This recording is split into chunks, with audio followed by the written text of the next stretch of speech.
আসসালামু আলাইকুম। সবাই কেমন আছেন? আশা করি সবাই ভালো আছেন। আপনাদের দোয়ায় আমিও আলহামদুলিল্লাহ ভালোই আছি। আমার আপু ভাইয়ারা সবাই কেমন আছেন জানাবেন। আমার মেয়ে এদিকে গেছে বনের মধ্যে, তো আমিও যাইতেছি। আমাদের বাড়ি থেকে বন একদম কাছে, দূরে না। তো এখন কাজের সিজন, ধান পাকছে সবারই। তো সবাই ধান কাটতেছে। এখন তো ধান কাটা হয় মেশিন দিয়ে। আর আমরা যখন ছোট ছিলাম তখন ধান কাটা হইতো কাঁচি দিয়ে। আর তারপরে মুঠ বাইন্দা, তারপরে রাত্রেবেলায় সন্ধ্যার পরে মুঠ বাইরাইতো সবাই, মানে ধান জোড়াইতো আর কি। এখন এরকম আর হয় না। এখন মেশিন দিয়ে ধান কাটা হয়, আবার মেশিন দিয়ে ধান লোয়া হয়। তো এইভাবে ধানটা কাইটা কাইটা রাইখা দিছে ক্ষেতের মধ্যে বিছাইয়া। এখন আবার সবগুলো ধান দলা কইরা তারপরে নিবো আর কি। তো এদিকে আমার মেয়ে ন্যাড়া কাটতে গেছে, মানে ও তো জীবনও ওর বয়সেও ন্যাড়া কি জিনিস চিনছেও না, কাটছেও না। তো বাড়িতে আসার পরে ও বাচ্চাদের সাথে বায়না ধরতেছে ন্যাড়া কাটবে।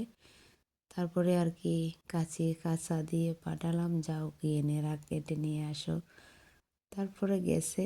আমি আবার বয়ে বয়েছিলাম যে কাটতে পারবে কি না।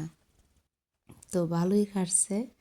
যে দেখি যে না, ওর একটা মামাতো ভাইয়ের সাথে ভালোই কাটছে। তো আমি সবগুলাকে নিয়ে আসলাম আর কি। বাড়িতে আসছি যখন লাকড়ির চুলায় রান্না করব আর আপনাদের সাথে শেয়ার করব, এই আর কি।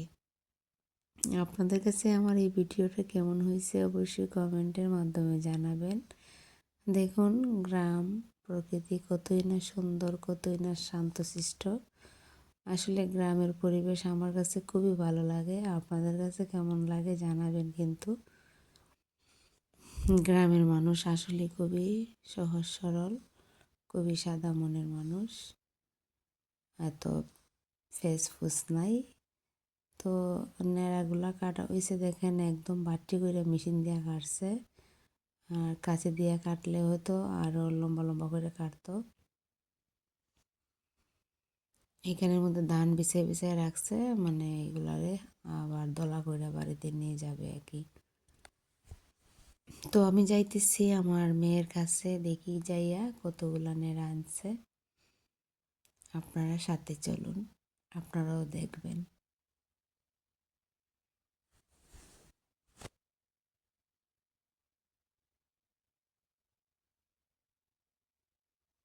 আমি মাটির একটা মানুষ রে, মাটির একটা মানুষ, মাটির মতো নরম আমার মন, পাথরেরই মন দিয়া তুই করলি তার ওজন।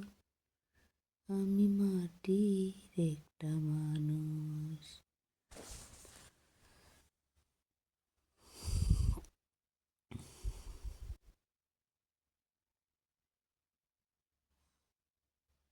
তো সবাই ভালো থাকেন, সুস্থ থাকেন, সবার জন্য দোয়া রইল। আসসালামু আলাইকুম।